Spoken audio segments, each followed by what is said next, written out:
next session is Lightning, when Lightning strikes.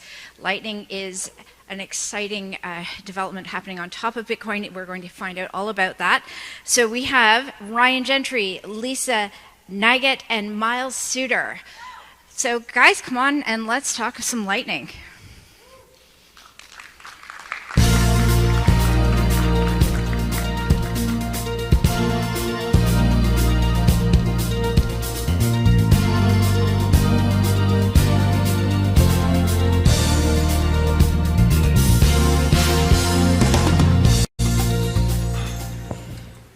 Properly sized for, talking about Lightning versus crypto over there. So I love it.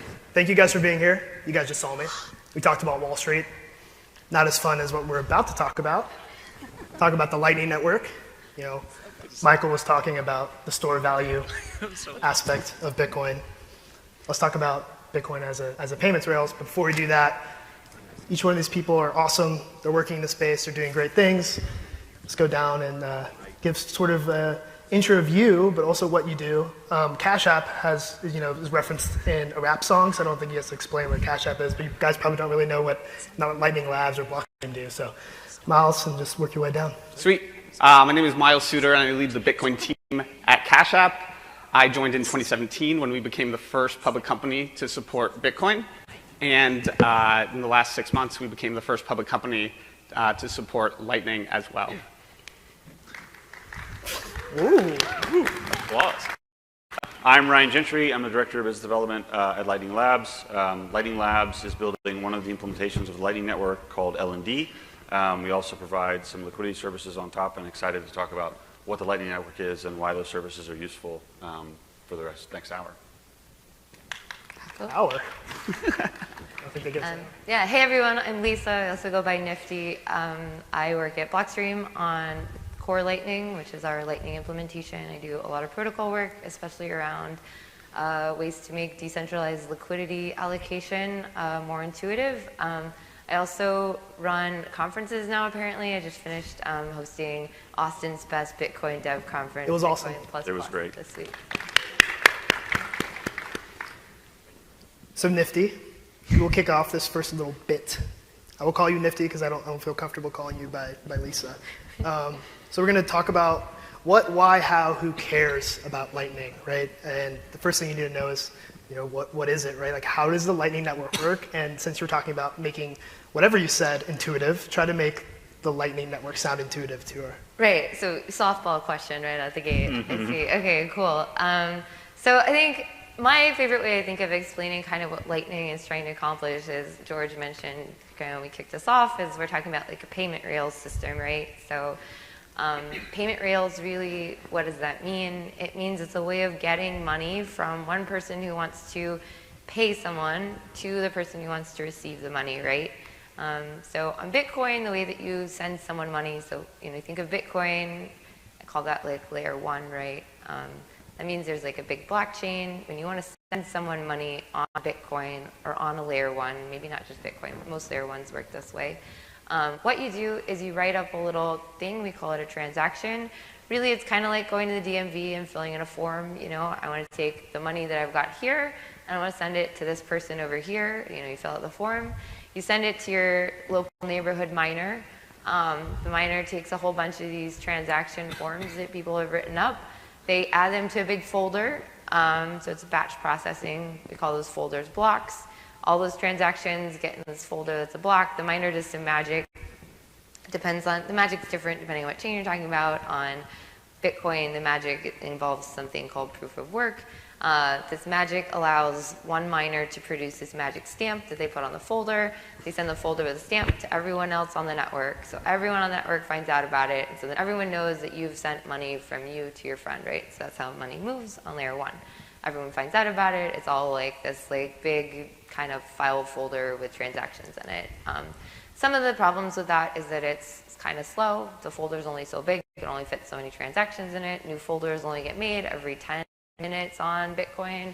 It's different on different layer ones. These are all different, every layer one has different parameters, but the general idea is generally the same. Okay, all right, I'm getting to Lightning, I promise. Yeah. The layer 2 thing is basically, so Lightning is now, instead of having everyone have to tell everyone about the transactions, what if I make a relationship with a friend like Ryan, and we've got some Bitcoin, so if I want to send Bitcoin from myself to George, I have a relationship with Ryan. Ryan has a relationship in Bitcoin with Miles. Miles has a relationship with George. And so then I can figure out that I want to pay George. I can use this network of people that have little money relationships, and I'm going to hand wave over exactly how that works. But I can like send it to Ryan, and Ryan can send it to Miles, and Miles can send it to George, and George can get the money that I wanted to send him through this network of people. And we're all sending each other like Bitcoin transactions, but the only person who knows like that I've sent money along this thing are the people that like are involved in that transaction. So instead of having a transaction in a filing folder that everyone finds out about, because everyone gets a copy of the filing folder, it's only the people that were actually involved in me sending money through my friends that find out about payments. So that's very, yeah. Bitcoin slow, Lightning fast. Lightning fast, yeah. But that's how. Yeah. So, Ryan, why? Why now, should I use sorry, Lightning? now I'm thinking about how Bitcoin is like broadcasting on Twitter and Lightning is like sliding into DMs. And Perfect. I'm not going to be able to lose that thought for a long time. So sorry. Okay, so why should you slide into DMs, right? So why should you use the Lightning Network? And I'm going to, yeah, okay. So not why should you slide into DMs generally, but why should you? Metaphorically. Metaphorically. Yeah. The way I like to describe Lightning is just, it's a specifically for payments, for value transfer, anything where you're transferring, making a transfer that's smaller than like $5,000, $10,000 worth. Lightning is just a UX upgrade for Bitcoin. Why should you use Lightning? Because it's faster, it's cheaper, it's a better experience overall.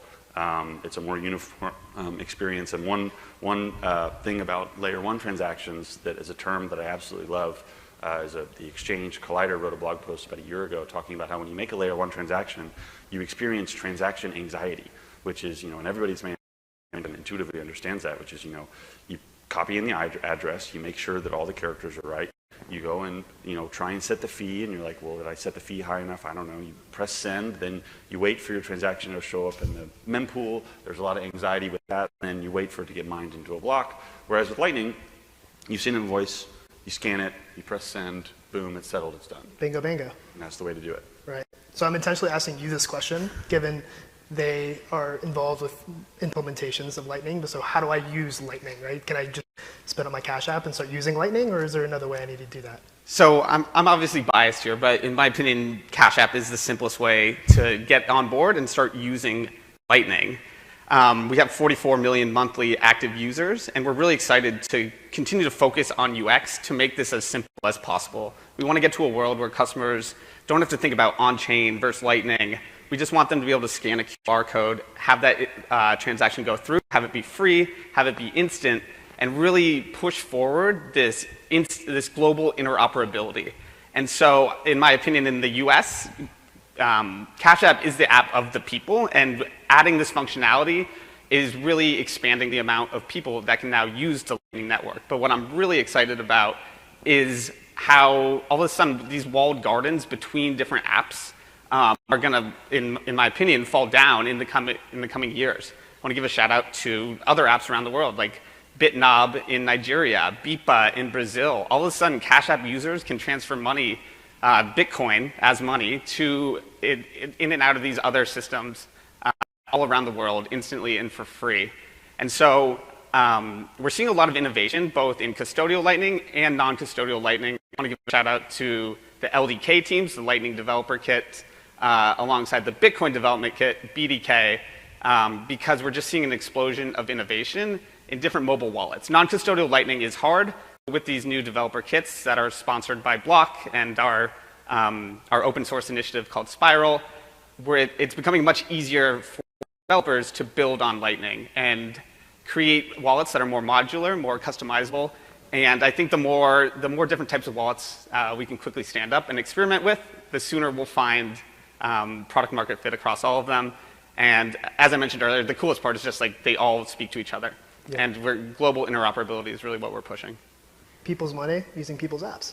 It's awesome. Let's sort of shift this. We don't name the segments, but I'm naming them in my head. So this is called The Future of Commerce is Free and Open Source. And there's some, pointed questions there, but Ryan, I want to give you the first one. I just talked to Michael Sunshine, and we talked about how Bitcoin's a store of value, right? Why should I ever spend my money? If it's the soundest money, it's always going to go up forever. We're going to hit $1 million in 2025. Yep. Why should I ever spend it?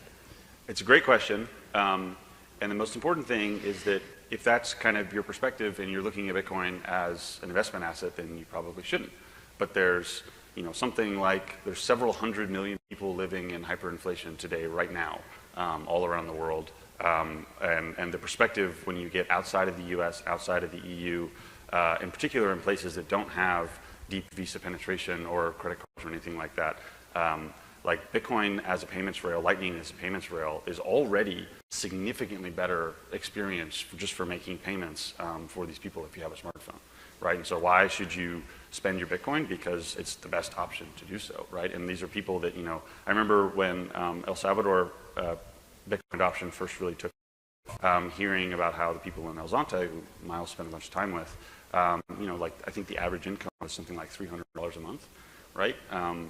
In that kind of a scenario, right, they don't really have the choice to store value, so to speak, yeah. right, in mass. You can do so in small amounts, but they're mostly living paycheck to paycheck and spending their earnings. So if you're earning Bitcoin over Lightning, spending it and getting it into the circular economy is just a natural thing to do. Yeah, the people up here have done the homework about why they like Bitcoin, right? Because it is sound money, and I don't have to convince you of that. It's like digital gold, but it can also act as payment rail. So this is kind of this multifaceted thing, which is why these people are really excited about building even payment rails on top of digital gold, right? The thing that got me convinced, I know you guys are the speakers, but is that when I have gold, I can't just scrape off a little bit of my gold when I go and pay for things, although people in Venezuela actually are doing that in these hyperinflationary environments. So this is a way to take your hard money, your digital gold, and send it around. So tend to agree with that. Miles, let's talk about something super boring though. Let's talk about taxes. So we'll make it short there, right? Taxes are onerous. Right now, when you send a Bitcoin transaction, you have to pay capital gains tax on that. How are you as like a consumer-focused app thinking about that for your customers, or are you not thinking about that? Does it not matter? We're very focused on working with legislators in DC to modernize the tax bill. Just this week, we had the Lummis-Gillibrand bill come out that came out with a $200 de minimis exemption. In my opinion, that's way too low. You see this with the travel rule as well, where it was initially set at $3,000 a couple decades ago. That was about $10K in 1981 or whenever it came out. And all of a sudden, with inflation and these de minimis levels staying the same, all of a sudden we're getting pinched and pinched more, and there's more and more financial surveillance. So I think it's a great first step to exclude Bitcoin transactions that are under $200. But I think there's a long way to go. Block has been doing a ton in DC. I think we saw this primarily during the infrastructure bill last year, where we were really the only organized representatives of Bitcoin during the whole kind of fiasco there, as a lot of really potentially troubling things were getting pushed into that bill. Julie Stitzel led a heroic effort there for us, and we were representing Bitcoin, whether the miners, Lightning node operators, and so it's increasingly a focus for us to work with these educators to work with these legislators and educate them so that we can get good policies. I think we're seeing what's most painful for me right now is dealing with the New York DFS. We're not allowed to ship Lightning yet because of the bit license, because we have to get permission from them. And we're working a number of angles to do that, but I don't see it as protecting the consumers there. I see it as holding back innovation. And we're excited to keep pushing, but hopefully the louder voice we can bring, the more progress we can make. Yeah, and Miles keeps saying Block, which is Square, yeah, parent company. I'm not even used to hearing Block. He keeps saying Block, and I'm thinking blockchain, but no, Block is a parent company of Cash App, and so just for sake there. Nifty question for you, and you kind of alluded to it earlier, but this might open up a can of worms, so let's not get too deep into it, but is Lightning private, right? We talk about privacy. I just called you Nifty. I don't even call you what your name is. So you just told me that Ryan and Miles know that you sent me Bitcoin, but I don't want them to know that. I only want to know that you and I. So is Lightning private, or does that depend how you use it? Yeah, I think it definitely depends on how you use it. I think in terms of just like a is it more private to transact over Lightning or over Bitcoin on like the layer 1? I think the answer pretty much unequivocally is it's typically more private to transact on Lightning.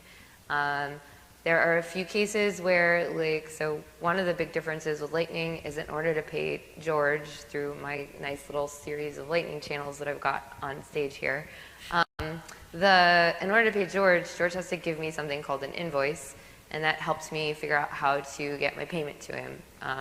Figures out that I can route him money through Ryan and Miles to get to George. We use the same technology that the Tor networking thing uses in terms of sending payments. So when Ryan gets a payment, he doesn't know, he knows it came from me and he knows that it's going to Miles, but he doesn't know anything beyond that. So in terms of like people in the middle knowing where a payment is coming from and where it's going to, we've done a lot of work to make it such that they don't even know how many more hops there are. It's just literally them, you know, I got this payment from this person, I'm pushing it forward. So we've done a really good job as like man in the middle doesn't have very much information.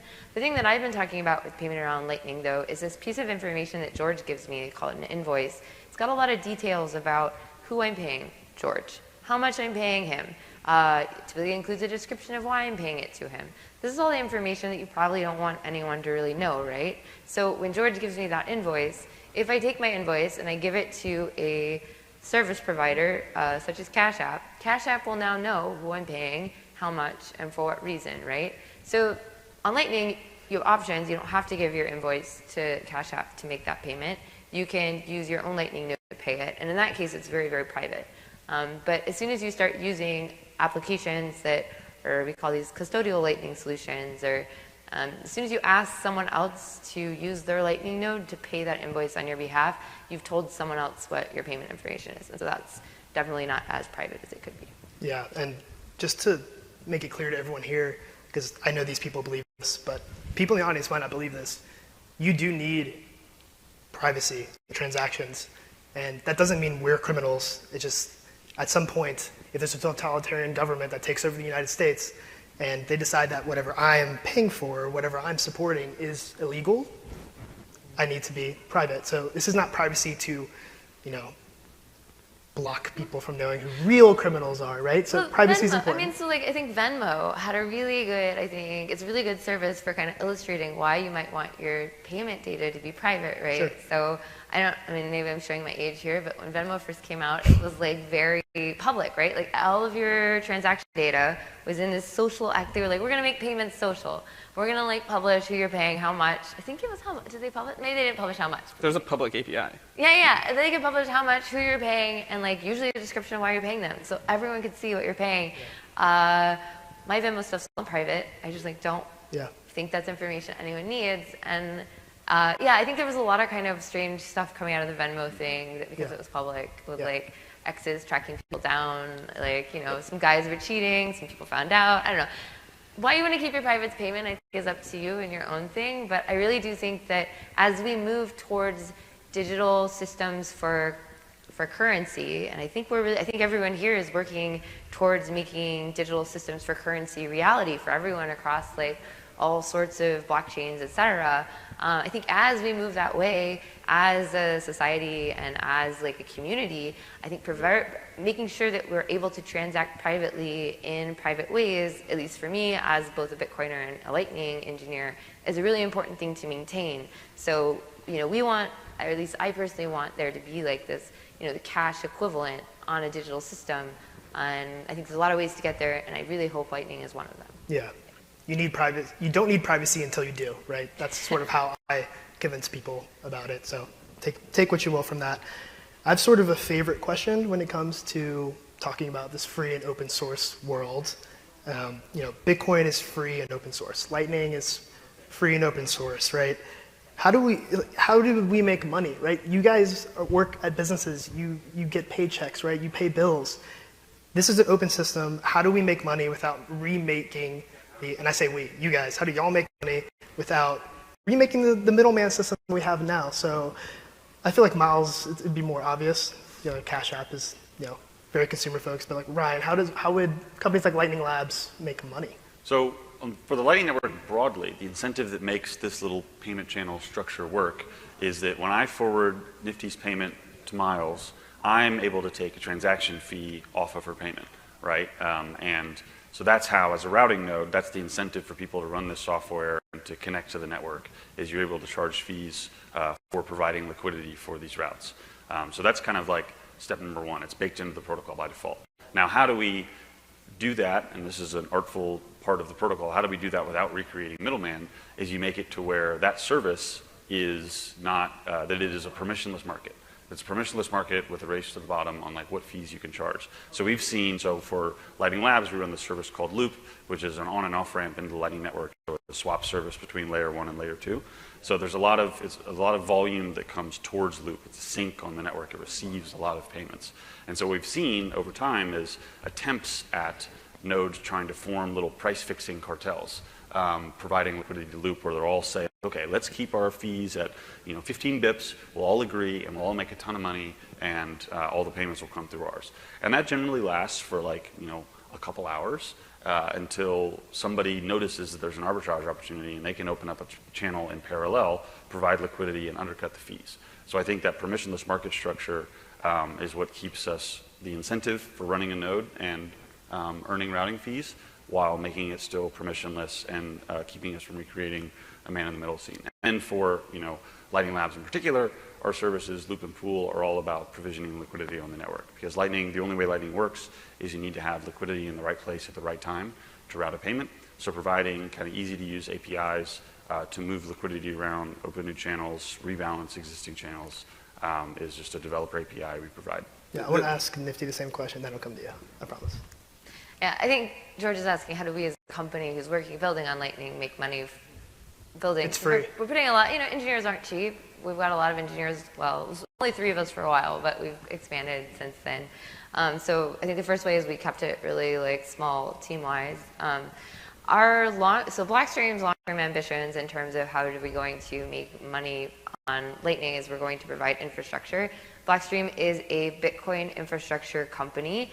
We look to build both the underlying protocols that make Bitcoin the successful infrastructure for the global financial community today, as well as building services that help people run infrastructure on Bitcoin in a way that we find to stay with the ethos of holding your own keys and making sure that you can transact on Bitcoin, but you control and retain full custody of your funds.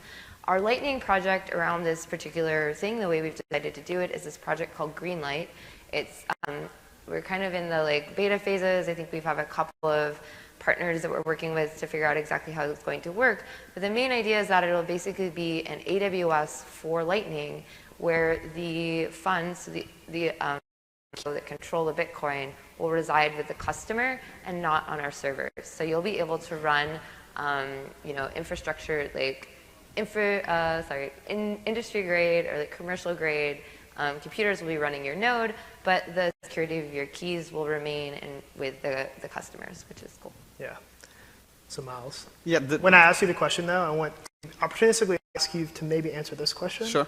How come when, Jack Dorsey, CEO of Square, is a big Bitcoiner, why can't I, when I go to a point of sale for Square, just use Lightning to pay? Cool. So I'll start with the first part. But Go ahead. the beautiful part about these systems and Bitcoin in general is the alignment of the incentives. And we as a company see this as the biggest structural change happening in the world right now. And we're making investments all across the company.